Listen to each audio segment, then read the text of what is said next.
Welcome to the Movie Pick, where my dad and his co-host do a deep dive on their favorite movies and all the things they love about them. Hope you enjoy this week's Movie Pick, recorded in Jet Studios, and give us a rating, but only if it's a good one.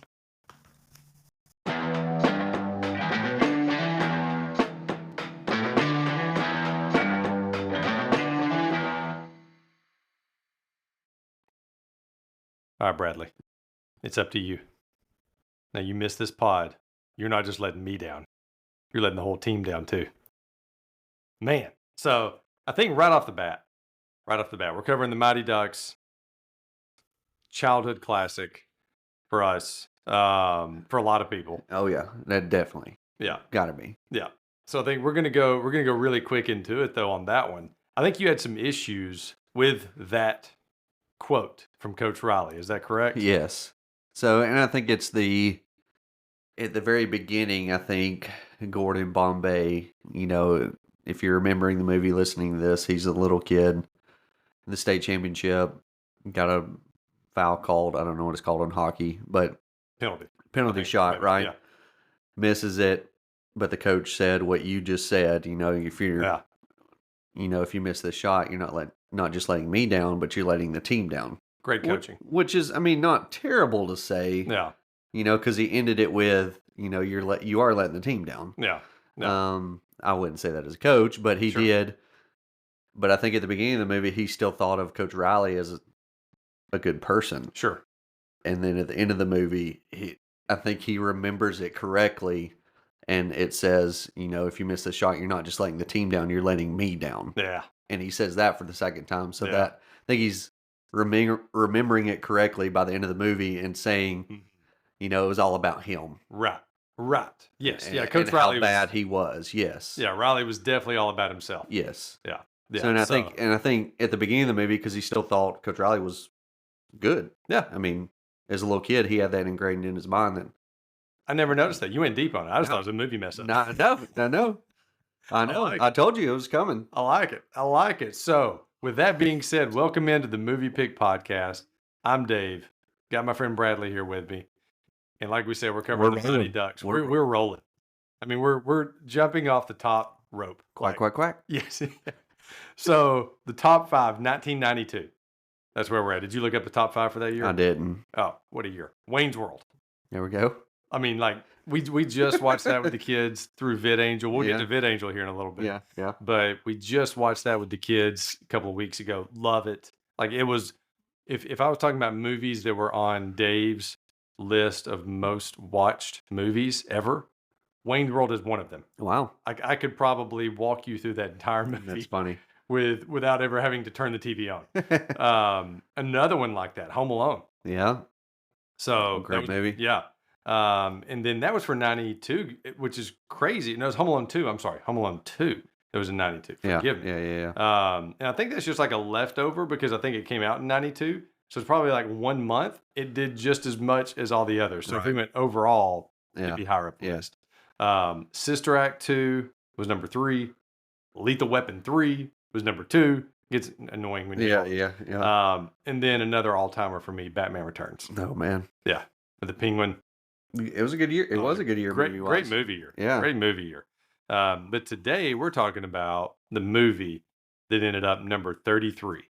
And I think you looked up the budget and gross and all that kind of stuff. Yeah, I think the budget, they had approximately $10 million for the film. And then gross international worldwide was over $50 million. Yeah. I can't remember it. I think it might have made its money back opening weekend. Yeah. What I looked up, could be wrong on that, but I'm pretty sure it made its budget back on opening weekend. Well, in any movie that does 5 times its budget, and this one, this one did a lot of things. This movie did. Yeah. And what's crazy about it is, I think it had a bigger life on VHS. Yeah. On video sales. Yeah. Afterwards. Blockbuster. Yeah. Which is what ignited the second one, and then the third one. Yeah. And then a cartoon series, and then another TV show.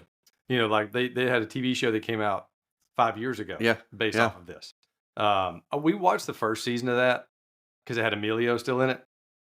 Yeah. And the first season was fun. The second one, Emilio left for creative differences or whatever. So we watched a couple of episodes. They replaced him with Josh Duhamel. Not as Gordon, but just kind of the presence of him with Josh Duhamel. Yeah. And I was like, I'm out. Nothing against Josh. I like Josh. Right. But I'm just out. That's not, this ain't my Mighty Duck. Yeah. But 1992 World Series, heartbreaker. Blue Jays take down the Bravos. Yeah. Yeah. Yeah. That bad year. Yeah. For baseball for us is Braves fans. Definitely. So the tagline for this movie, he's never coached. Like, this movie is a tropes movie. Like, it hits so many movie tropes. Yes. So he's never coached. They've never won. Together, they'll learn everything about winning. Yeah. Gotta love it. Yes. Gotta love it. Like you can hear the guy saying that over the theatrical trailer. Yes. Yeah. Yeah. So I think you had some stuff on the IMDb rating. Yeah. So I looked up the IMDb rating, see what you think. Yeah. Got a 6.6. I think that's where it's supposed to be. Yeah. I mean, my childhood dreams, I think I would put it at 7. Yeah. I mean, obviously as an adult, I'd probably agree with you, but this is one as a kid I watched over and over again, especially, growing up. Didn't know anything about hockey, but learned it from the movie. Sure. 100%. 100%. And so I actually think, like, I've got this weird, when it comes to movies on the IMDb ratings, to me, anything 6.5 or above means it's solid. Right. Nothing hardly gets in the 9s. Like, there's very few in the 9s. It takes something really great to be in the 8s or the high 7s. Yeah. I mean, and to have a group of non-kid actors. I mean, some of them made it decent, but as kids, I mean, that's really good. I mean, you had Emilio. The Mighty Duck Man himself. Yeah. So the 6.6 though, to me, is like, that's dead on. Because like I said, 6.5 is kind of that parameter line. It's like the what's the baseball line they call it? Mendoza line. Mendoza line. Yeah. Like 6.5 to me is that line. Yeah. Like for it to be counted good, it has to be 6.5 or above. Yeah. So this is right at the bottom of that line, but I love this movie. Oh, me too. Yeah. Well, that's why I said the kid of me would put it higher, but. So I had a mind change here. So I love to cut down a movie. Yeah. And what I mean is the runtime. Yeah. So this movie is 1 hour and 44 minutes. Yeah. And I thought that's part of the reason why I would take a couple of points off. Why it maybe is 6.5 or 6.6 instead of 7 or 7.5. Right. I used to think shorten those opening credits a little bit. But then when you watch it again, and it's the whole Coach Riley talking to Gordon as a kid, that scene's so good. Yeah. And I think it explains, like I said, a lot, even how he's remembering Coach Riley. Yeah.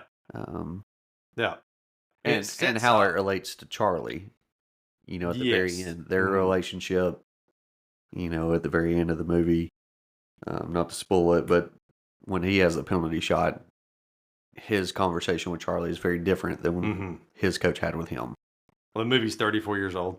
Yeah. If someone if they haven't watched it by now, and they're going to be upset about it being spoiled. Yeah. I did see a thing. Now, this is too soon. Tell me if this is too soon. So this is so on Facebook, I'm just scrolling the other day, and I actually saw I think it's one of the killers of Scream 7, like, posted on a thing. It like announced, because Scream 7 just came out. You're right, yeah. And they said, well, it's been out a week. You should have already seen it by now. What? I'm like, it's been out a week. What do these people do? Yeah, I'm like, I have to work. That's not just that, but it's like, unless the movie, I think like a year at least. Oh, at least. Especially for something like that, because like the Scream franchise is built off of who's the killer. Secrecy. Yes. Yeah. And so like, I already know one of them. Which upset me greatly. Yeah. I was like, well, I don't want to know that. No. I mean, That's part of going to the movies and seeing. Yeah. Yeah. I was pretty annoyed by that. Yeah. It's like watching a baseball game and knowing who wins. Yeah. I mean. Yeah. I've told you, like, I record the Braves games. And I love to joke about Beaver, my friend Beaver, because I'll tell him, like, hey, I haven't finished last night's game. He's like, oh, man, you're going to like it. I'm like, well, guess I don't need to finish it now. You know what happens. Guess I know what happens. So the director, Stephen Herrick, one of the weirdest directing filmographies I have ever seen. Okay, so I was looking through it. He did Critters, which is like a weird, almost like Gremlins type movie from the 80s. Bill and Ted's Excellent Adventure. Okay. Don't Tell Mom the Babysitter's Dead. Which I don't. Have you ever seen that No. one? Man, I love that one. I've seen that one a ton of times. Sounds like a strange one. Yeah, it was one that I think I had recorded like on VHS. Yeah. I've seen it so many. It's another one up there with Wayne's World. I could almost quote. The Mighty Ducks, obviously. Yeah. Three Musketeers. Mr. Holland's Opus, which is a really good one. Yeah. With Richard Dreyfuss. 101 Dalmatians. Huh. Holy Man, Rockstar. Like again, you see what I'm saying? Like it's this weird. Like no movie is the same as the other. Right. Like where most of the time directors have a style. Right. He Like, didn't have one. He doesn't have one. He's like, sure, I'll do it. Yeah. Yeah. Now I think you had some trivia about the director, right? Like, didn't you have some thoughts about the director? Yeah. So just to throw him in there, number 10 for the Hawks. Last name on the jersey was Herrick as a tribute or an honor to him. I don't believe it was his kid or anything. Nice. It was just his name. He wanted to put it in there. Yeah. Can't blame. And you can't see it.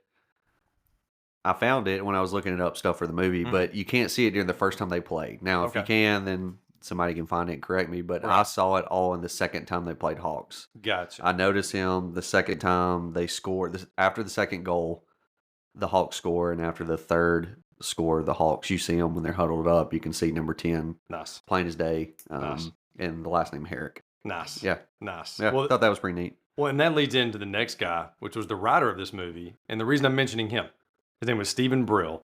He was the attorney in this movie that was going against Gordon. Bombay at the very beginning. Yep, at the very beginning, he was the writer of the movie, and I think he even has a part as a different character in the second movie.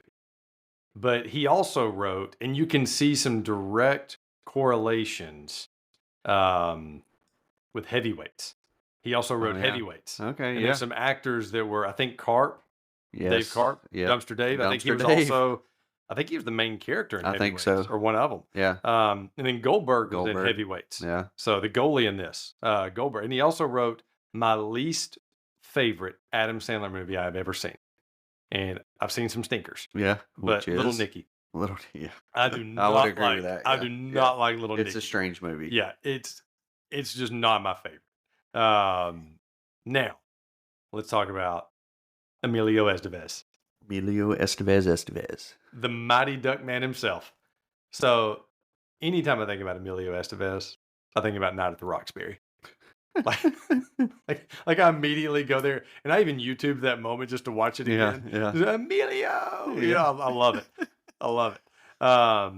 So I didn't like when this movie came out, he was like superstar in my mind. Yeah. And I remember he was still there in my mind. Again, spoiler alert for a movie that's 30 years old this year, when Mission Impossible came out. So do you remember him being in the first Mission Impossible? Probably, if you remind me. I don't. There's a reason you don't remember him. He's like in the first 10 minutes. He's part of Ethan's team that gets taken out. Like he's sitting on top of the elevator. He's like the tech guy. He gets taken out and I remember as a kid thinking they just killed off a Coach really Bombay. big name. Yeah. A really big name actor. Yeah. But by then his star had really faded. Right. Which was again crazy because like when I was a kid, I mean there was Young Guns, Loaded Weapon, Breakfast Club. Yeah. There was a movie called Judgment Night. I don't know if you've ever seen that one. Oh man. That's a rocker. Like that is him and Cuba Gooding Jr. There you go. Good combo. Dennis Leary's the villain. Yeah. Man, that is an action movie. And then Men at Work. I don't know if you ever saw Men at Work. No. With him and his brother. Him and Charlie Sheen were in that together. Which is weird that they're. Yeah. There's a story of why it's Sheen and then Estevez. And I can't remember the story, so I don't want to mess it up. Because their dad was acting too. Their dad's Martin Sheen. Yeah. Yeah. I think he kept his last name to give his heritage props or whatever, not to go away from it. Estevez kept that name. Sure. Okay. To give his Hispanic background. No. But because I think they changed their last name thinking they could get better acting jobs. The Sheens? Yes. Okay. And he changed his name, and when he was coming up, he chose to keep it.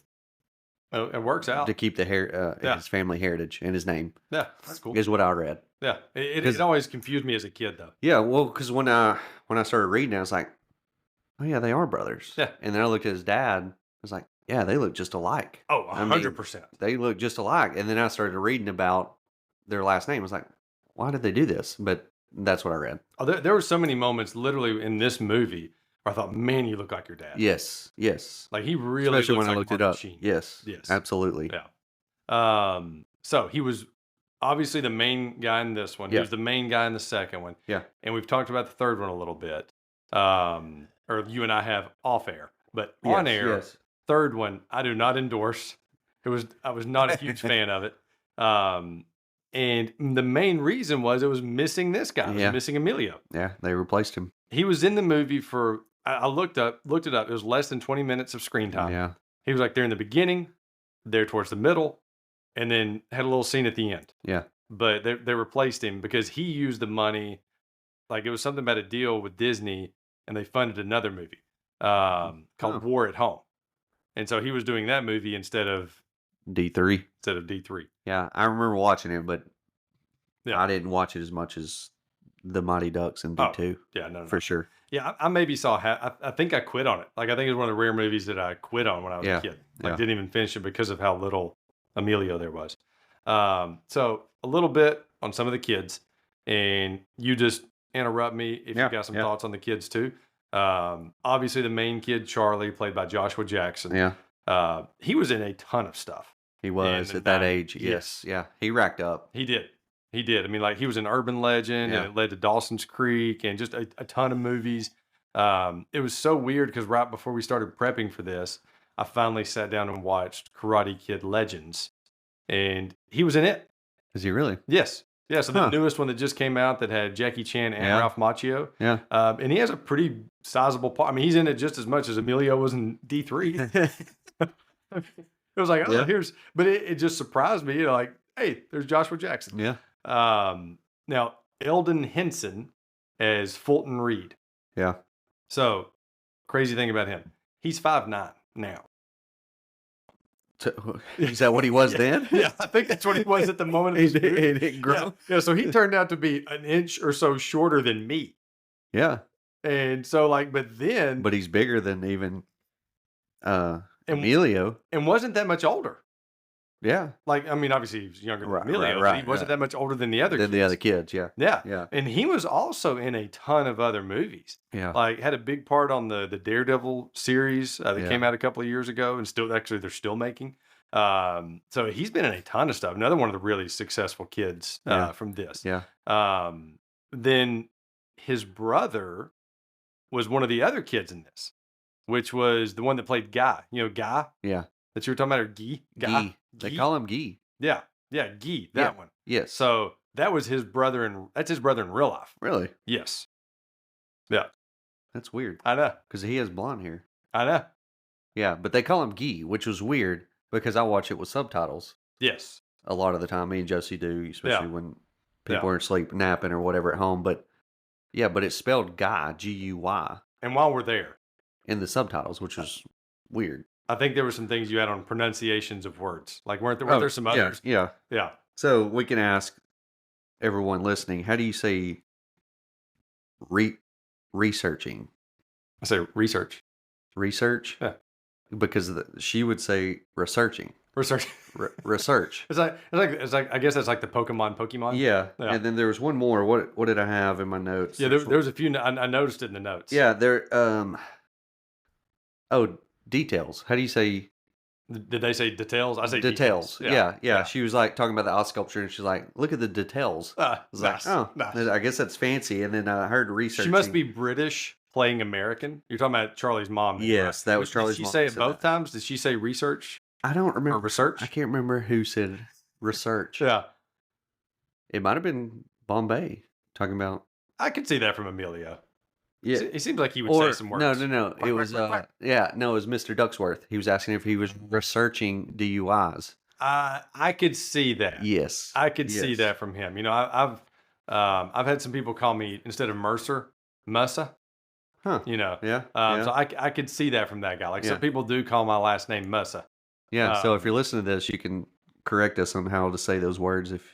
Especially Guy was weird to me. Yeah, Guy is weird. I mean, because after I saw it, I kept trying to listen like what they were calling. Right. Because they would So say it's his spelled last Guy. name some, Okay. too. At least on the subtitles it was, so I assume Yeah. that's from the script. Yeah. No, I had it written down as Guy. Yeah. Yeah. In my head, I called him Guy. Yeah. Just because but I didn't pay But they attention kept to what calling they were him saying. Guy. Interesting. Yeah. Okay. Sean Weiss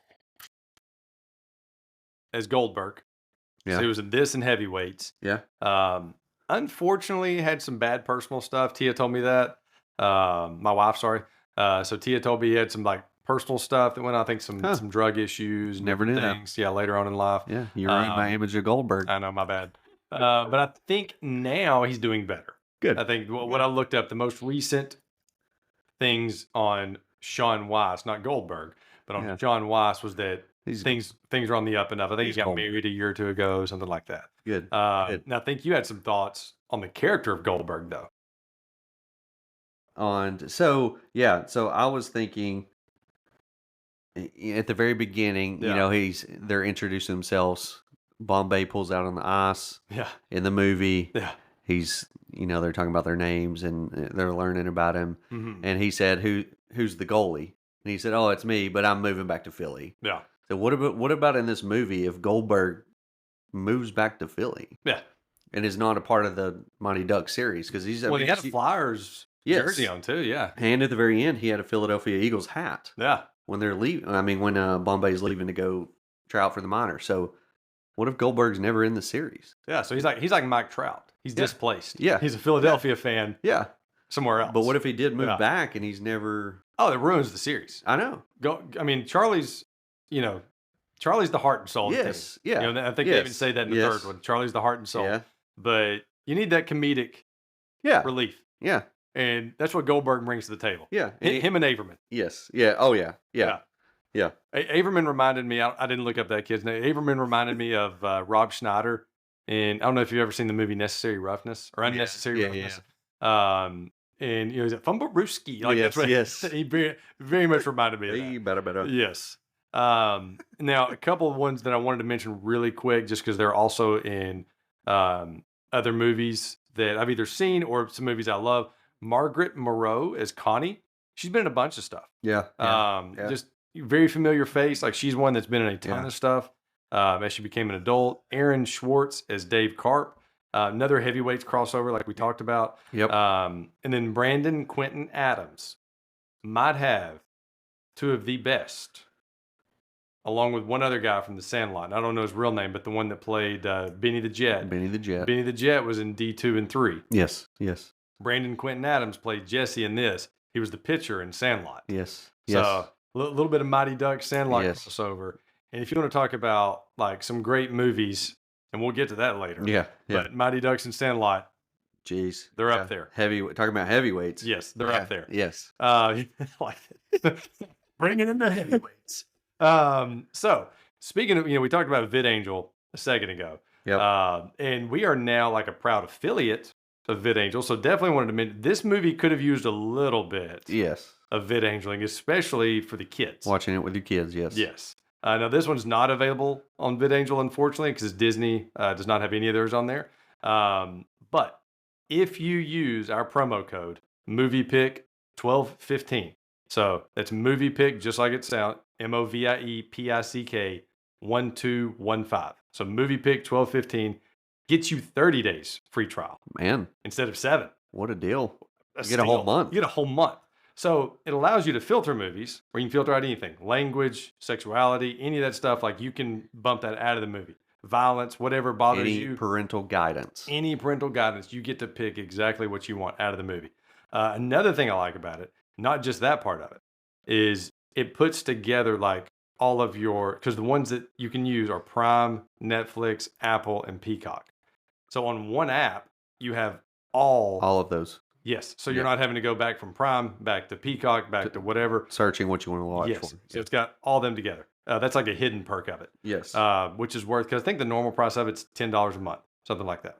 Now, I think Josie had some thoughts on Adam Banks once he joins the Ducks. Is that right? Yeah, she did. Your daughter. Yeah, Josie's my daughter. I think we watched it 4 times in the last 10 days.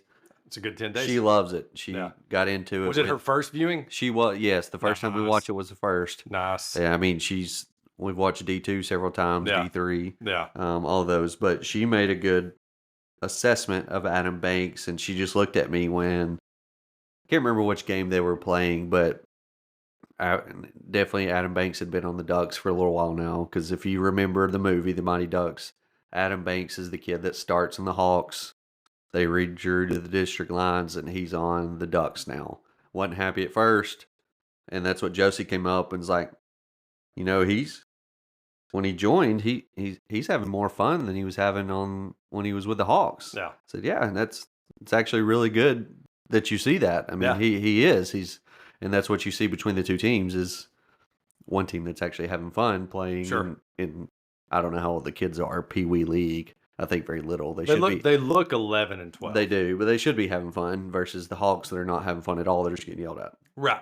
Now it's not worth winning if you can't win big. Yep. And then I think she also had some thoughts on Coach Riley and his age. She did. She asked me, said, "How is that guy still in the movie? Because he looks the same age when he coached Gordon Bombay when he was like 8 or 10. Yeah.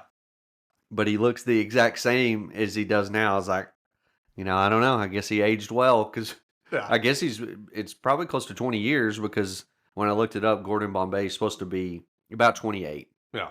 Because I mean, he looks older than that. I don't know if Emilio was at that time older than that or not in 1992, but he looks a little bit older, but he had to be a little bit younger to go try out for the minors. Mm-hmm. So I looked it up. I think he's supposed to be 28 in the movie. Oh, is he? Yes. Okay. So that actually makes a big difference of what we'll talk about later. Yeah. But yeah, I mean, I would say, which Coach Riley's age also leads us into our next endorsement, which are de-aging lotions. I'm just playing. And it works. But yeah. Coach Riley definitely had that, like you said, the Nick Saban effect going. He looked like Nick Saban. Yeah. I mean, he also, so now that we're on Coach Riley for just a second, he also had the Nick Saban dominance. Like when you look up there and you see black flag, yellow flag. State champion. Yeah, sure wish they'd take that one down. Yeah. Yeah. But all the while, you could tell he's kind of enjoying that one's still up. Yeah. Oh yeah. He's like, hey, you got a wound? Let me just pour a little salt in there. Yeah. But yeah, so Coach Riley was interesting character, and we're going to talk quite a bit about him. Yeah. Because we're about to get into a set. Why does this movie work so well? Like, what are the things about this movie that bumps it up those 6.6 points? Right? Yeah. Like, what gives it those 6? Because every movie starts at 0 and has to get up somewhere. Yes. Yeah. So I think it's one that it makes me so excited, like with my kids or with Josie, that if I turn it on, they just watch it. Yes. Like, they get sucked in. Yep. And like you said, Josie wanted to watch all 3. Oh yeah. And so it's not one that you had to grow up with. No. Like you didn't have to grow up with it to love it. No. Some things you do. Yeah. Yeah. This, for whatever reason, this one's almost like a timeless movie that you can throw on. I think for us, some of the effects are like the snow and like some of those things. It definitely made me want to rollerblade. Yeah. Yeah. Because I remember I had some rollerblades after this. They were black and they had like either purple and teal colors because those were the hot colors right then, like the Charlotte Hornets. Yes. And actually what the real Ducks would become were like a purple and teal. Yeah. But yeah, it made me want to rollerblade this. And I don't know if you ever saw a movie called Airborne, which was I think so. An early, they weren't the main characters, but Seth Green was in it. Yeah. And so was Jack Black. Yeah. And Jack Black was like one of the bad guys. Yeah. Yeah. But this movie hits the tropes really well. Yeah. So I have listed out some movie tropes that this movie does, but they do it well. Yeah. Like even if it's cheesy, right? Yeah. they do it well. Yeah. So you have the hotshot that hates kids. Yeah. Like that's Emilio. Yes. And hockey. Yeah. Because he has to return to his roots. Right. So it's like having to go back. That's a movie trope all day long. Yep. All right. The next one, first game for Gordon. Plays his old team. Has to play, of course. Yes. Yeah. Who else could it be? Yes. Yes. I mean, it had to be him. And still the old coach. Yes. Yeah, Coach had to stay. Like the movie doesn't work if Coach Riley's not there. Yeah. Coach Riley with his and I counted them. You know how, and this is the one time where I wish we had a video pod. You know how his collar is always pointed up? Yes. So he re-pops his already popped collar. Josie kept asking me, why is he doing that? I was like, I don't know. 4 times. Yeah. 4 times he re-pops the popped collar. Yeah. So when you go back and watch that movie, Coach Riley, his collar is only on his Hawks jacket. Looking cool. Yeah, he's got the collar popped, but he re-pops it. Yes. He just gives it a little pop. Yep. Oh, yeah. So that's part of what makes Coach Riley work. Yeah, yeah. It's got the Top Gun effect with a traumatic past, with the dad passing away, and the coach that wouldn't stand by his side. Yes. Like, that's the worst part of it. Yeah. For me, it wasn't the fact that he gave him a little speech. It's that he put, like, Coach Riley, as soon as Gordon misses a shot, heads down and just shaking it like, what a little punk. Yeah, he blames the loss on him, even though that's not what lost the game. They even go into overtime. Because it clearly goes into overtime. They go over that, and then they lose in overtime. Yes. Yeah. Like, bad coaching, dude. I can't even remember how many's on the ice at one time, but what about the other 7 kids on the ice? I mean... Well, yeah, I mean, all that's like, I want lost. I want to know. You lost. Yeah. Another movie trope that this one does really well, Hans. Yeah. The old man that's just filled with great wisdom. Yes. Got to have one of those. Yes. And leaves his door unlocked. Yeah. Just in case Gordon were to show up. Yeah. And, sharpens up the skates for Gordon. Yep. Has everything ready to go. Has it all the equipment store. The guy never stops working. Like, I don't know what time of night Gordon showed up. Yeah. And it looked like it's like maybe 9:30 or 10. Lives in his shop. He's just out there sharpening the blades. He's like, let's just do it. Yeah. That's what I do. Finding the kid on the street that has exceptional skills. Yeah. Which is Fulton Reed. Actually, a couple of them. Yes. You had Fulton Reed. Yeah. And then you also had, what was it? Tommy and Tammy? Yeah. Duncan. Yes. Yes. The figure skaters. Yeah. Yeah. The kid from Pete and Pete. But like, yeah, the figure skaters. And it's also finding that weird talent. Yeah. The figure skater that can make it happen. And using it. Yes. Yeah. Some of the strange antics to coach. Yeah. Like the egg drill. Yeah. Which I loved. Yep. Tying up Goldberg. Yep. To the goal and just like hitting them, which is the best way, I would think.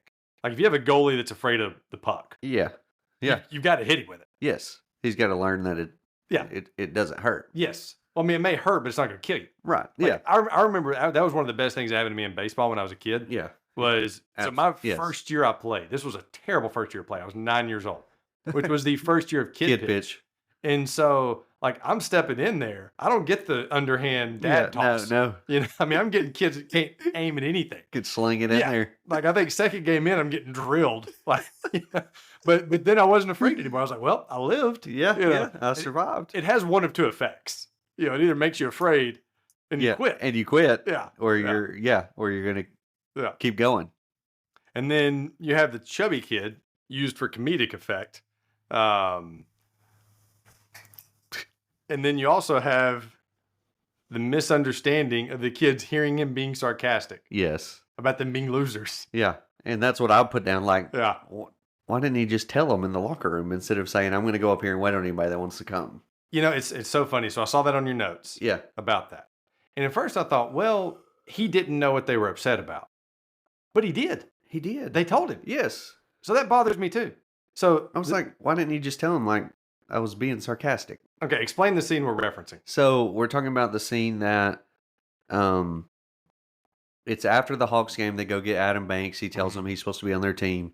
He's talking to Coach Riley. Gordon Bombay's talking to Riley. And he's telling him, Riley says, what do you want to do with these bunch of losers? And he's being sarcastic. Gordon Bombay replies, yeah, we are losers, right, Coach? We don't deserve to live or whatever.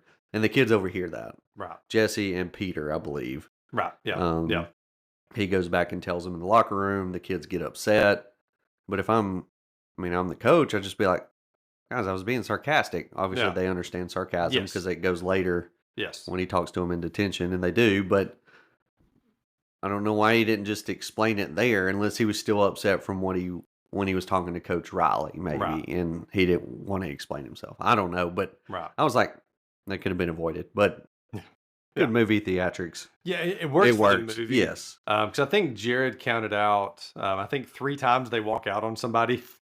The ducks, the ducks themselves. Like I think whether it's one duck or whether it's all of them, like there's like multiple times where they use that in the movie, which is another movie trope. Yes. So I mean, again, it hits all of them. It does. The hurt player that needs revenge. Banks gets hurt at the end. Yeah. And then all of a sudden, him and the what's his name? I know the actor's name. Is it Jesse? Him and Jesse all of a sudden get along. Yes. So that's another movie trope. Yep. Yeah.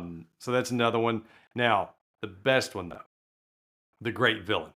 Yeah. Coach Riley and the Hawks.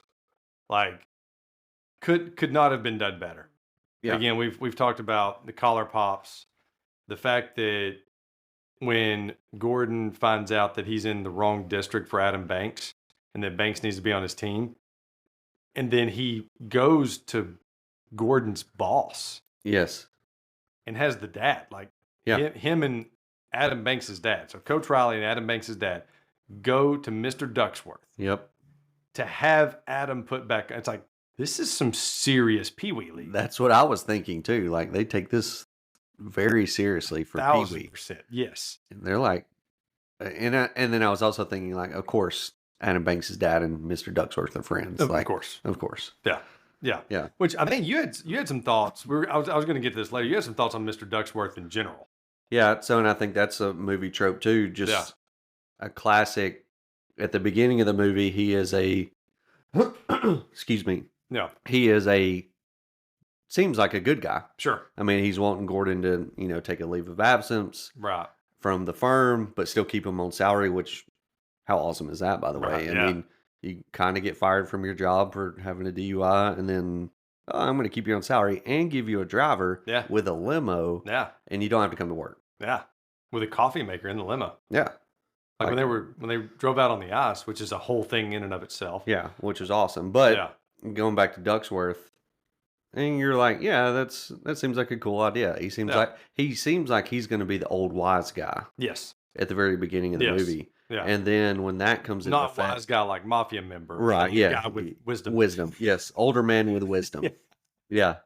Which he did at the beginning, but then when this scene comes, when Adam Banks' coach, his dad, and Ducksworth meet, I mean, they've already gone behind Bombay's back and made a deal with the league, which was shady in itself, and his true colors kind of stick out. And, because Gordon Bombay asked him, "Are you ready to fire me over a bunch of kids in a game?" Yeah.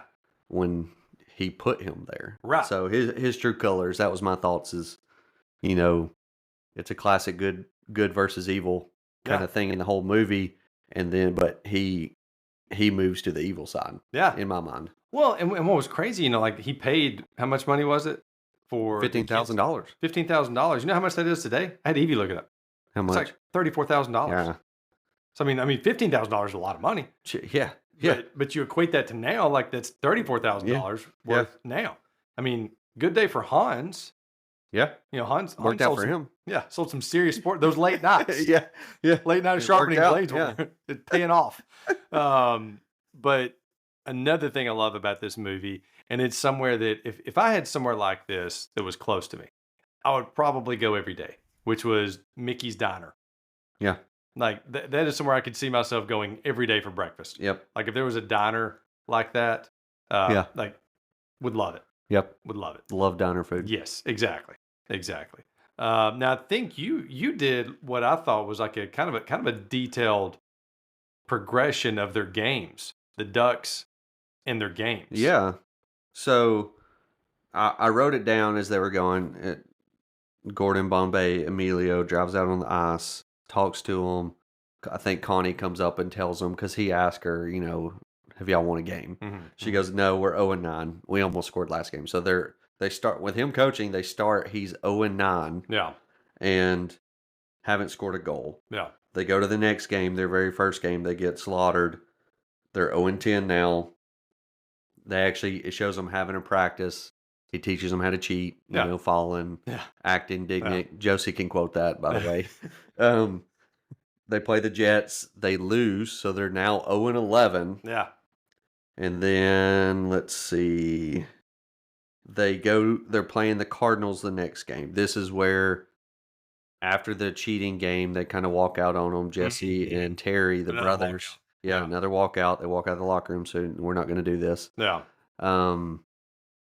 What was their dad said? I didn't take off. I didn't miss overtime. Yeah, I didn't work all that overtime to pay for this kind of thing. Yeah. I didn't miss my overtime to come watch this. Yeah. So he talks to Hans. Hans gives him wisdom. He starts actually coaching them. Yeah. So the next game they play, they're 0-11. They play the Cardinals. They actually score a goal, and they tie the game. So now they're 0-11-1. Yeah. All right. So then they go. This is where they get walked out. He gets walked out. Where the kids heard him being sarcastic with Coach Riley, and so the kids walk out on him. So only Charlie and Fulton come out on the ice. Out there, so he forfeits to the Flames. Yeah. So now they're 0-12-1. Yeah. And then they go to the next one. He obviously gets them, makes up with them. He's their coach again. Adam Banks joins the team. And then they play the next game and they actually win. Yeah. So now they're 1-12-1. This is the games they've been going. And then they play the Hornets the next game. That made them 1-12.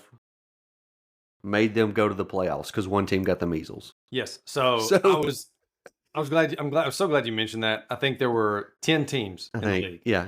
8 out of 10 teams make the playoffs. Yes. I mean, this is borderline NBA. Yes. Like they're almost to the NBA level. Well, and that's why I was writing it down. I was like, man, they're 1-12-1 and they made the playoffs. How? Yeah. And it's only based because the other team. Well, I think Gordon was just as surprised. Like when Hans said, if y'all win this game, you make the playoffs. Gordon's like, how would, I mean. Yeah. they don't win their second game till they play the Hornets. Yeah. And I put on here, Coach Bombay deserves a medal because of where they came from. Because if you watch their first game, they can't even skate. To the first game in the playoffs, they look like a legit hockey team. Yeah. So they end the season. When you roll an egg or when you slide an egg. Yeah. Yeah. Learn how to do those things, pass football out on the ice. Yeah. So they end it with the state championship winning. They end the season as state champions, 4-12-1. So they played a total of 17 games. And I wrote that down too because Hans talked about Gordon Bombay. Think about this, and everybody listening. He told him he scored 198 goals. Legend. In the Pee Wee season. Legend. So I would only assume they played less games then because, games get more over time. And, He's rolling out 12 points a game. I know, doing the math. Yeah. I mean, that's 13 goals a game, 12 goals a game. It's not worth winning. And if you don't win big. But still, they didn't even win. Yeah. They lost the last game. They were 2015 Alabama or 2020 Alabama. And I'm like, how many goals? They really marked that up, talking about the 198 goals in 17 games. That's ridiculous. I can't remember. Was that in one season or was that for his career? That was that season in Pee Wee, from what I heard. And I'm like, Coach Riley taught him how to skate. He taught him how to, taught you how to skate, taught you how to shoot. Yes. Taught you how to go for the W. Everything. Go for the W. Yes. Yeah. So he taught, there's a reason why who was it? The NHL star remembered him. Yeah, that's true. He had to be remembered for some reason because, and I was saving this for later, but Gordon goes from not playing since he was 11 years old. Yes. Not being on the ice since he was 11 years old, hating hockey, to being a 30-1. Now, he doesn't want to admit that one loss. Right. He's a 30-1 attorney. Yes. So he goes from that, not playing to playing for the minors. Yes. To play for the minors in anything, you have to be exceptionally skilled. Yeah. To say that, you know what, I don't even have to play for the last 17, because you said he was supposed to be 28. Okay. Yeah. Let's go 28 to 11. Let's just say he's 11 years old when he quits. 28 years old in this movie. 17 years you're not on the ice. 17 years you're not playing competitively. Yeah. And in the second one, he's out there, he's playing. Yeah. He made it. Yes. He's in the minors. Yes. Dominating too. Yeah. Yeah. So, that's what he did score 12 points a game. I know. He was the great.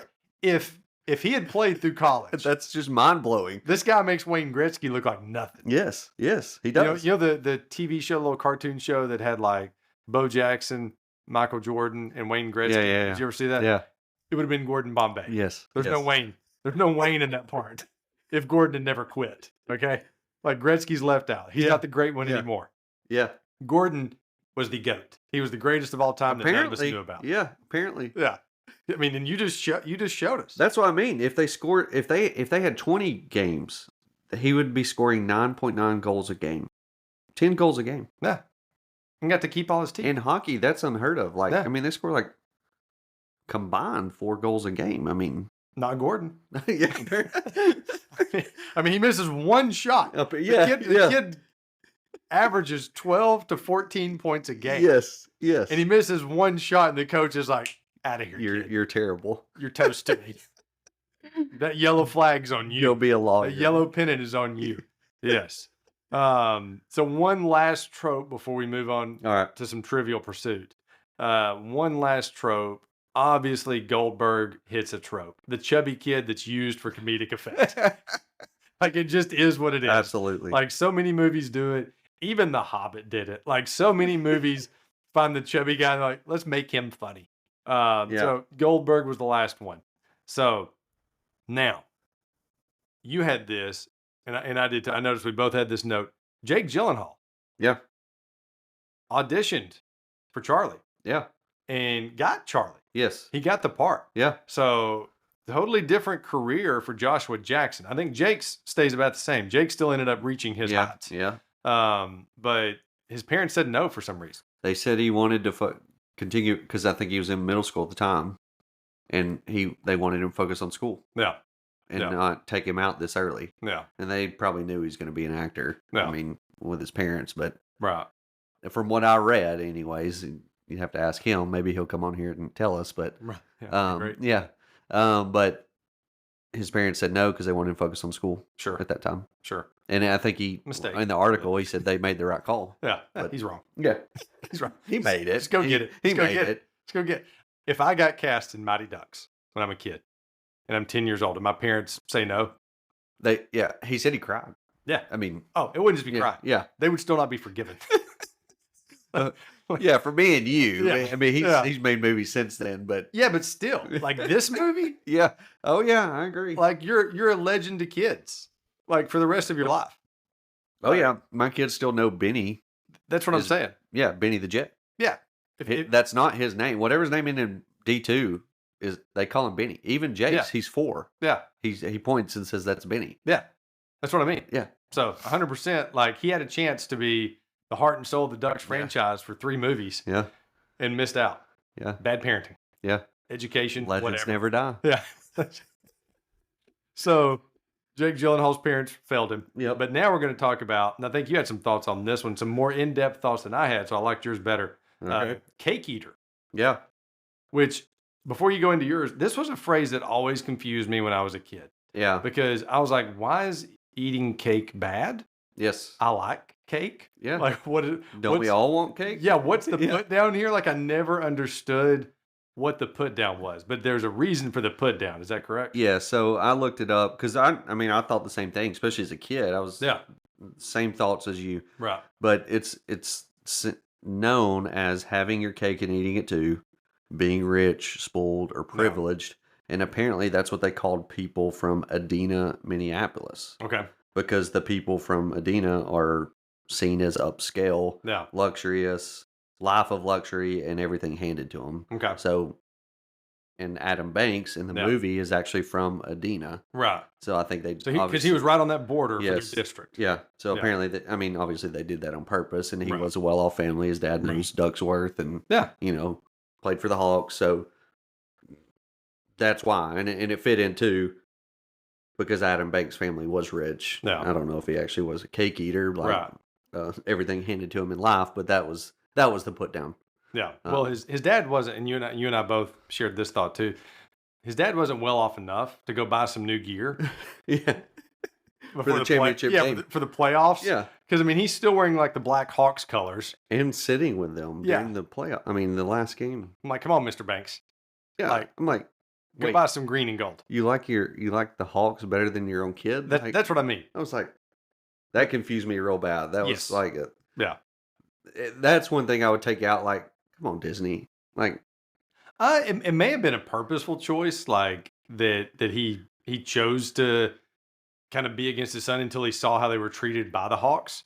Because remember, he thought that they might be able to fix it after the end of the season. True. Yeah. When they went for the meeting, the meeting that still just business wise makes no sense. You fire your 30-1 attorney. Yes. Yeah. Yeah.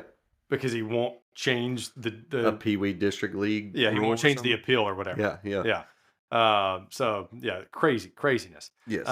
So the original script of this, I feel like we say this a lot, but the original script of this was way darker. So really? Yes, it was. Like in the beginning when Gordon gets busted with a DUI. Yeah. The movie was going to be a lot about his alcoholism, and I think more of a story about him as a coach rather than like a ragtag group of kids. Coming together to win and get treated like they did. I mean, it was like for them, they were obviously from a less fortunate area, and getting the jerseys and getting those things were really exciting for them. Yep. And so that's why Gordon was pitching that to Mr. Ducksworth. Like, hey, this is going to be good press for us. Yes. Which it was. Yep. Which the first time you see it, you think, again, Ducksworth's doing it out of the kindness of his heart. Yes. Then you realize he's doing it for the advertisement. Yeah. And the promotion. And him. Of the firm. Yeah. Yeah. So it's all about him. Yep. But just thought that was interesting. That it was going to be originally a much darker. That's the way that the writer, the guy, the Stephen Brill, I think we said his name was. Yeah. Like he intended it for it to be darker, but then they kind of changed it. And I'm glad they did what they did because we've got those movies. We don't have as many like this. Right. So, I think that's why Josie and my kids and everything, like why they enjoy these, because there's not as many of them that are good. Right. Yep. There's a lot of really bad ones. Yeah. But there's not as many of them that are good like this. Another thing that's really cool about this, it pretty much inspired an actual NHL team. I know. Like, and they talk about that in the other ones. Yeah. Disney started the franchise. Yeah. As an expansion from the NHL. They went by the Mighty Ducks, which is kind of a terrible name for a professional team. Yes. So they changed it just to Ducks. Yep. Like I think in 2005. But I saw when their first season, I watched some promotional stuff. They had like classic Disney characters out there skating on the ice. Yeah. During the not during the game, but like in halftime and promotional stuff. Yeah. And the second movie of this even shows like the actual Mighty Ducks real jerseys. Like yeah. Because this team's green and gold. Yeah. And purple. Wish they would have left out the purple. Yeah. Then it would have looked like my Sonics. Yeah. But they were green and gold and purple in this. And in real life, the Ducks, the NHL team, were like this teal and purple. Yeah. So, which was, again, really popular at the time, like we mentioned with the Charlotte Hornets. Yep. Everybody had that starter jacket. All right. So, some questions this movie brings up. If you're the limo driver, which great job by that guy. Yes. I don't know that actor's name, but he had a great part in this movie. He did. Yeah. Kind of became the assistant coach. Yes, too. he did. Yeah. Yeah, he had a big role. Yeah. But do you really trust Gordon's assessment about the ice? Like in the very beginning? Probably not if it's me. Like, I mean, he don't even know the guy. That's what I mean. At this point in his life, I mean. Yeah. Gordon's like, I go out there. It'll be fine. Trust me. Yeah. I'm like, no, dude, I'm okay. I'm okay. I don't think I'm going to drive out here. Yeah. This limo that weighs however many pounds out into the ice. Because if you're wrong, we're dead. Yeah. And I'm probably losing my job. Yeah. I mean, because you're dead. Doesn't even matter. And because I drove out on the ice. And, yeah. I mean, when they ask me what happened, I'd be like, well, he told me to. Right. Right. And that's not going to be you still drove out on the ice. So. Yeah. Yeah. So do you think Gordon really quits after that miss? I don't know. I wondered that. Yeah. I don't know. And the only reason I know that is because they talk about in D3. Yeah. Which, I mean, for my sake, because my daughters loved it, we've watched it. Sure. And they show a picture of him in high school. Yeah. And I think he's playing. I think that's kind of a movie mess up because they kind of played it off like he didn't play anymore. I know. After like this movie makes it sound like he didn't play. Like he was done. Yes, like he hated even Hockey. skating. Yes. Yeah, everything about it.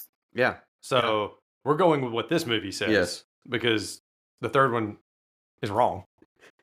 And terrible. Yeah. Not good. Yeah. But so we're going with what this movie says that he didn't play anymore. So I don't see how he could give it up, especially scoring 198 goals in one season. I think if you're that good, yes. If you're that good, I mean, I get that you're mourning. Yes. And I get that you're sad about the miss. I get that you're, obviously sad about losing your dad. Like, that's the worst part of it. Yeah. But I still think he puts back on the skates. Maybe not for Coach Riley. Yes. But I think the kid's playing some more. Right. If anything, I think that he's probably encouraged by so many others. If you're that great, like you would think, kids, you gotta keep going. Yeah, especially Hans. Yeah. One of the weirdest things about the movie. Why does Charlie keep trying to hook Gordon up? I don't know. With his mom. That was weird. Yeah, the whole romantic part of the movie. So yeah, I have a note of that. Gordon and Charlie's mom. I don't even know her name. Yeah. Zero chemistry. Yeah. Like zero chemistry. Yeah. Like not even 0.05 of chemistry to say like they would be friends. Right. Like, I don't even see them being friends. And I think it was the worst of it was when they go on their little date and their eye sculpture and all that stuff. And he had like a slow down, Gordon moment. Yes. You know exactly where I'm going with this. Yes. So when Charlie's mom's talking about when she was a kid, she imagined lived in the ice castle. Yes. And she pretended she had a room, and she's like, last year I gave Charlie that room with that window.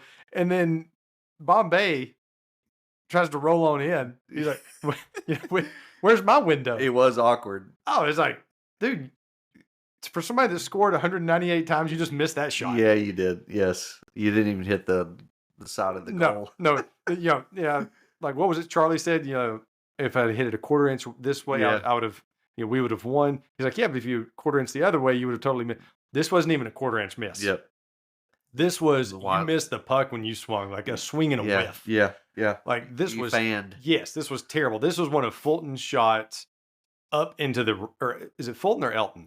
Fulton. Elton's his real name, I think. Yeah, that's what makes it confusing. Yeah. But that's like one of Fulton's shots that goes in the ring. The parents are dodging. Yes. Like it was awful. Yeah, and then he acted upset that she got upset about it. Yeah, it's like, hey, I was just joking around. I'm like, dude, no, you weren't. No, you weren't joking. Yeah, you just know you just became. She's trying to tell you something serious. Yeah, and then you throw that out there. Yeah, like, you planted yourself in their family. Come on, dude. It makes me think of the episode, and we reference this show all the time. It makes me think of the episode in The Office when Michael does the Christmas card of him with his girlfriend's family. Yes. And he puts his face on top of her ex-husband's. But like that's all I thought of. It was like, Gordon, dude, pump the brakes. Yes. I mean, they haven't even had dinner yet without Charlie. Yeah. Like this is their first time even on a stroll together. Yes. And he's like, so I'm moving in next week. It's like, Gordon, for somebody that seemed to have had game, he's lost all of his game since that fire. And to be intelligent. Yes. Another question: What's the local newspaper situation here? Like, do they not have anything better to report? Yeah, apparently not. I mean, they have. I mean, it looks like. Remember the movie Face Off? Yeah. John Travolta. Yeah. So the poster of that Face Off, where it shows like half their face and the other face, like they had the Bombay versus Riley. Yes. Front page. Yeah. Of the news. Yes. For the Pee Wee League. Yeah. Pee Wee's important, apparently. I mean, I get that it's important, but a front page of the news. Yeah. I mean, and like week after week. I mean, I know it was a storytelling device to move us along. I know. But for dramatic's sake, like, come on, guys. Like, they obviously took, like you said, they took it seriously. Yeah. And my favorite one. Now, I don't have a souvenir section. Right. But if I had a framed copy of that newspaper, Bombay versus Riley. Yeah. With the face-off poster looking thing going, that would be that would be my thing. Another three, and then we'll get to the competitions. Right.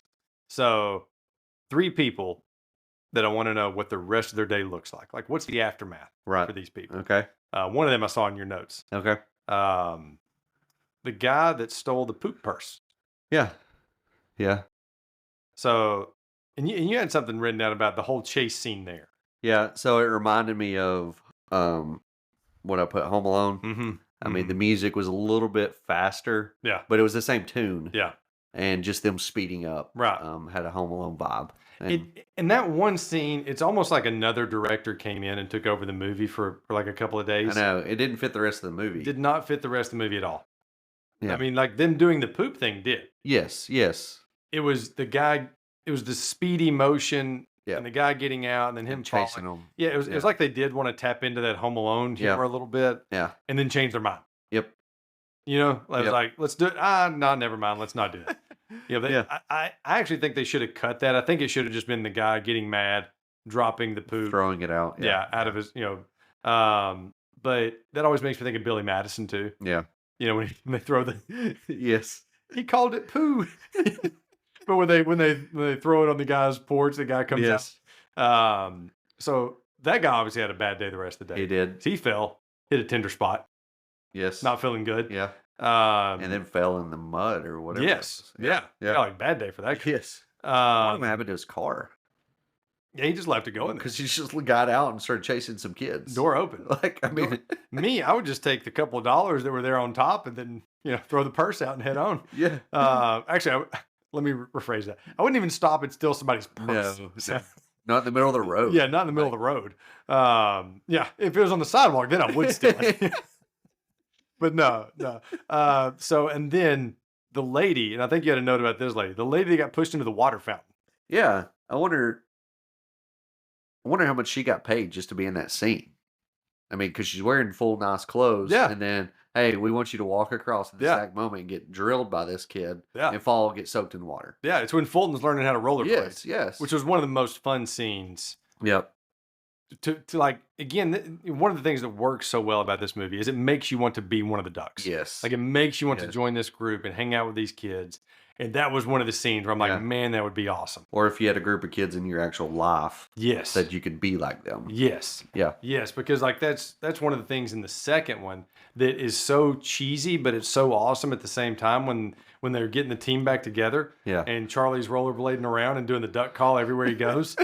And everybody's just like, boom, we're in. Yes. Like, yes. That's a dream as a kid. Yes. To just 100%. Like, ride your bike through a neighborhood, I'm not going to do a duck call, but do whatever it is, go Sonics. And then everybody just comes running. Yeah. Or the last one. So that lady had a bad day. Yeah. Or who had to clean all the egg yolk off the ice? Yeah. Somebody had to clean that. Or how many takes did it take for them, especially the shot that he, I think. Got it on his sweater? Yeah. That they had to time that up. Or do you think somebody was standing there and threw a broken egg at him? That's probably more likely. Yeah. Yeah.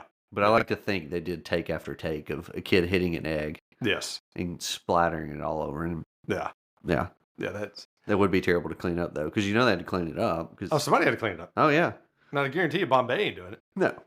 He's trying to work on lines to tell Charlie's mom. Yeah. Like, I'm going to say, which window's mine? That'll work. All right. So, favorite losers turnaround. Now we're to the competitions. Okay. We've made the playoffs. All right. We've only won a game. All right.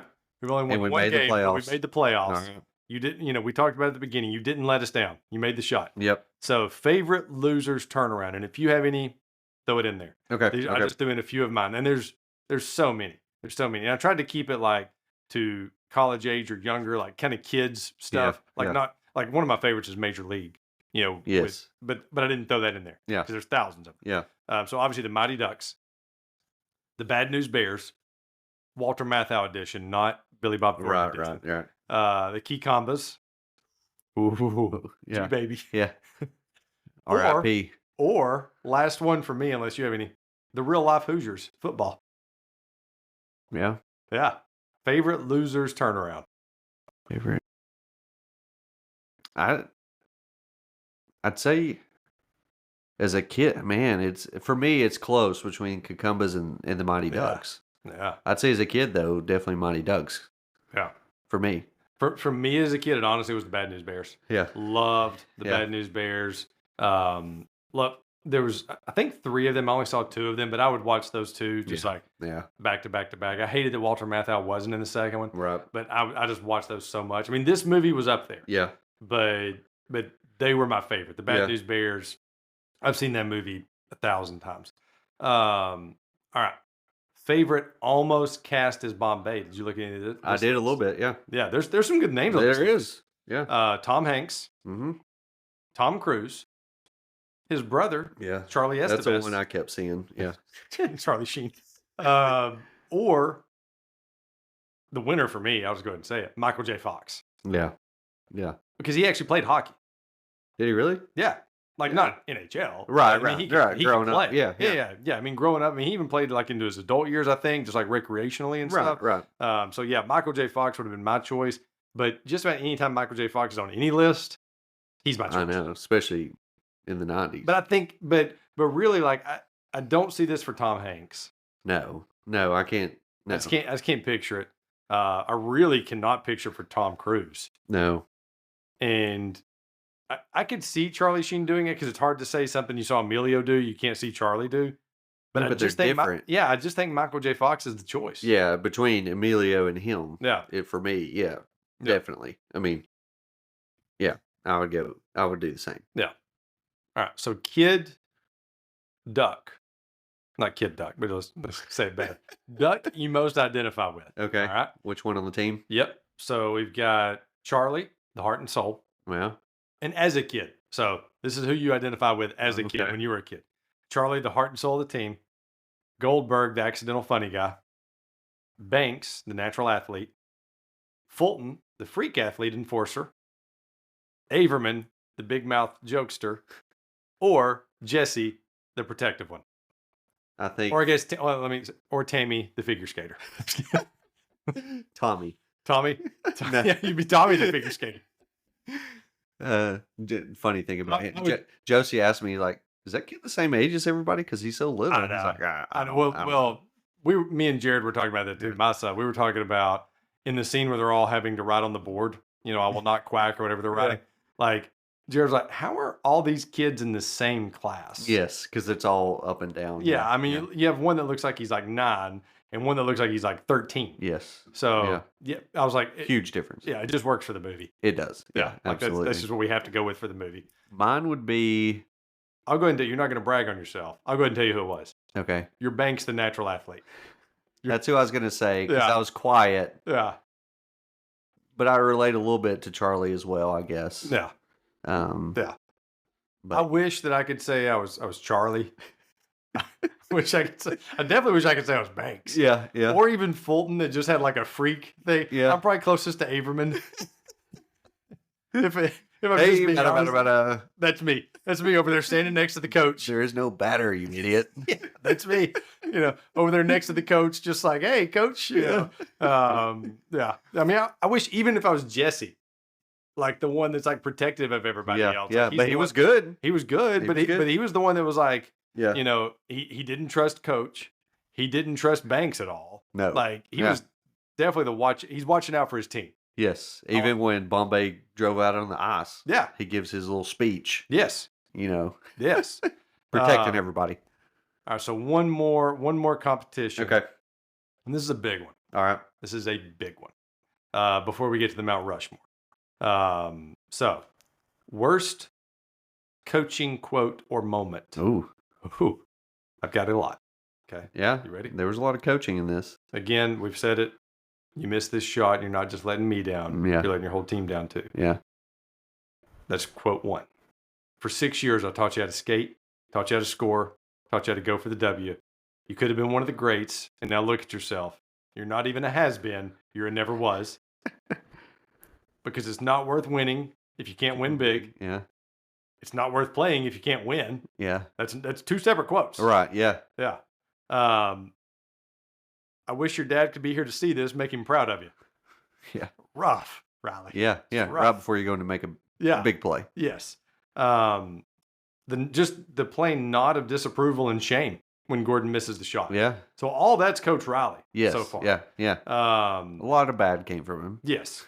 Now this is going into Gordon a little bit. when he was bad Gordo. Yeah.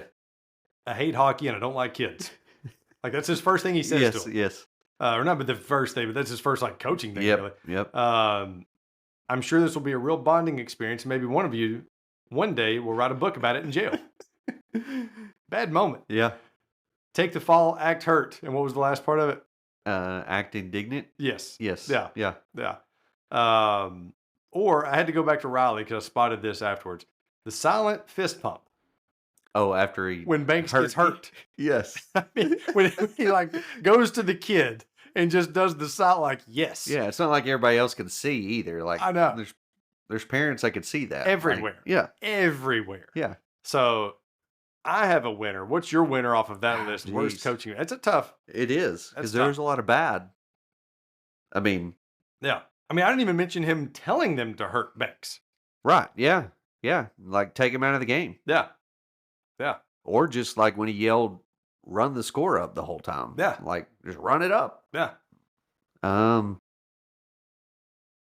Gosh, I think the worst would be, I don't know. I'm trying to think of what would it be worse to hear as a kid, as a player? Yeah. You know what I mean? Yeah. And I think the dad thing was trying to motivate him a little bit. I mean, even though you're playing on your dad just died. I mean, because apparently it happened pretty soon during that season. I mean, yeah. I mean, I think that I give him the benefit of the doubt on that one, but I think just telling him that if you miss this shot, you're letting your whole team down, and then you're letting me down too. Like, I mean, that's everybody in his life right now. Right. And you're telling him if you don't make it, you're letting everyone down. Right. Right.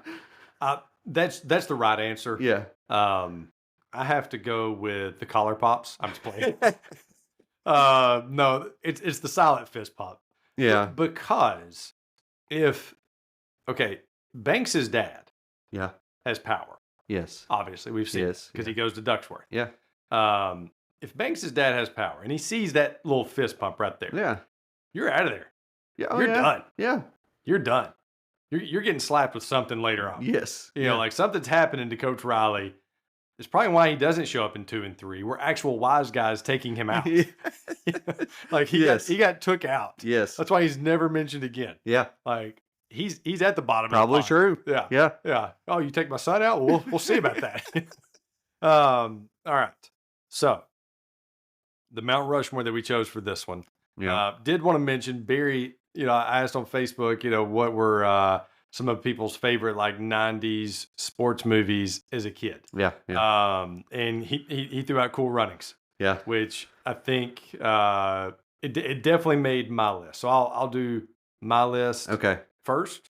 So we want to name them that way everybody can hear. Yeah. What we're talking. So and name the ones if I miss them. So here's the ones. If you're listening, you can pick from these two, and then we'll give our Mount Rushmore. Yeah. This is 90s kids sports movies. Yeah. There was a bunch. Yeah. Yeah. Like a family sports movie. Yeah. Yeah. It was great time in the 90s. There was a bunch of them being made. Man. Yeah. Because there's a lot I left off this list. I know. Yeah. So here's the ones I just wrote down. All right. The Mighty Ducks. Yep. Sandlot. Yep. D2, which is Mighty Ducks 2. Mm-hmm. Rookie of the Year. Mm-hmm. Little Giants. Angels in the Outfield. Little Big League. Space Jam. Air Bud. The Big Green. Cool Runnings. Throw Rudy in there. It's in there. And then, did I miss any? I think it covers it. I mean, I tried to look even more. Rudy was on that verge for me. It was. I don't know if this fits like this, but yeah, it's but still if Cool Runnings does, it does. Football movie, and and I watched it. It's a college kid, right? Yeah. But I mean, that is loaded. Yeah. As a kid, no wonder I like sports. I mean, because I watched all these growing up. I mean, I loved all of them. Yeah. Yeah. I'm going to throw one more at you. And I've mentioned it once. All right. Airborne is on my list. Yes. Yeah. You got to find Airborne. I'm sure it's not that good anymore. But he was like a surfer. Yeah. And he, was like an X Games type. Yes. It still fits the sport. Yeah, it does. Yeah. It does. So yeah, Airborne needs to be checked out. Yeah. Because I mean, I forgot about the Big Green. Yeah. I was never a big, I think I missed that one for some reason, even though I was a huge Steve Guttenberg fan. Yeah. I loved Police it. Academy. I loved it. Yeah. And that's what I told Josie. We'll be watching that one next. Well, and I think that was right after. That was when, I don't know his name, but Ham from the Sandlot. Yes, yes, like, yes. Kid was hot. He was dominating. He was hot. Yeah. Yeah. Yeah. It was like whatever he's in. Yes, I'm watching. Yeah. Yep. Yeah. So what were your 4 that made your Mount Rushmore? Oh, geez. It was, and I didn't label them out because I don't know. So it changes. It's like yes, I think okay. so. Okay. I mean, because all right, so I'm gonna try. Did you say Little Giants? Because I love Little Giants. Okay, yes, good. I'm glad. Yes, okay. yeah. Okay. I thought you had that on your list. Yeah. Because I watched so many of these, and they're all great. Yeah. And I loved them as a kid, and I remember watching them so many times. Yeah. I think all right. And I don't even know what order. This may not even Order doesn't matter. Not even 1 through 4. So order doesn't matter. All right. That's too hard. D2. Okay. I like the Mighty Ducks 2 better than the first one. Okay. Still love the first one. Yeah. Space Jam's in there for me on basketball. Sure. The Sandlot. Mm-hmm.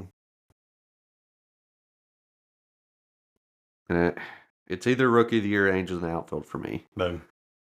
Yeah. We're very similar. Yeah. I'll give you my 4. Yeah, okay.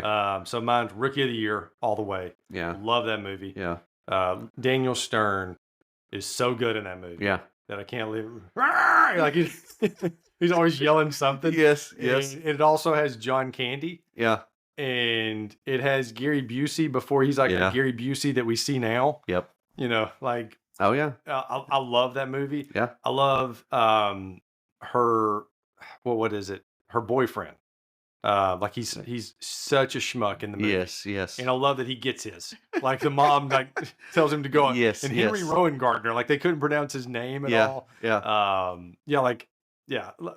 Rookie of the Year is one of my all time. Yeah. Love Rookie of the Year. I know I say that about a lot of movies. Right. I need to make my top 100 at some point. Yeah. So Rookie of the Year is way up there. So even though, and one of the reasons we did this movie, one of the reasons we chose this movie was the U.S. just won the gold. Yeah. Like, yes. So we wanted to do a hockey movie. Yeah. And we obviously talked about Miracle. Yeah. But Miracle's like, so not heavy. There was like, it's so daunting. Where it was like, oh man, I don't know if I don't know if I'm good enough for Miracle. Definitely doesn't have humor in it. Yeah. Yes. It has a little bit, but not like this. Yeah. So I'm glad we chose Mighty Ducks because it's been a lot of fun. We wanted to do a hockey movie to celebrate the U.S. winning the gold. So, but the first one is my favorite. They go in order for me. Yeah. For the Mighty Ducks. So it's Rookie of the Year, Mighty Ducks, Space Jam. Okay. Like I remember going to the theaters to see Space Jam. Yeah, not the new Space Jam. No. Yeah. That one would get that would stop a list. Yes. That one was absolutely. That one was terrible. Yeah. Don Cheadle even was in that. I just wanted to clarify for everyone listening. No, not the new Space Jam. That's nothing. That's nothing against LeBron. Has nothing to do. I mean, there's a little bit there. Yeah. But that's nothing against LeBron. It's just that it was a terrible movie. Yeah. It just was not good. Absolutely. But the first one was Michael Jordan. And the way that they tied it in almost made it seem like it was like real. Like, this is why he came back to basketball. Yes. Because Bugs reminded him that he loved basketball. Yes. You know, like the way they tied in the baseball. Absolutely. And the like all the stuff. Yes. And the only thing, what disappointed me in this movie. So I can't remember all 5 of the guys. I remember there was Sean Bradley, was as far as the NBA stars that were the stars that they stole their powers from, the aliens. Muggsy Bogues. There was Muggsy Bogues, Sean Bradley, Patrick Ewing, Charles Barkley, and it wasn't Larry Bird. No. Was it Glenn? Larry Johnson. Larry Johnson, yes. Yes. Was Charles Barkley might have not been one of them. I thought he was. He was. Yeah.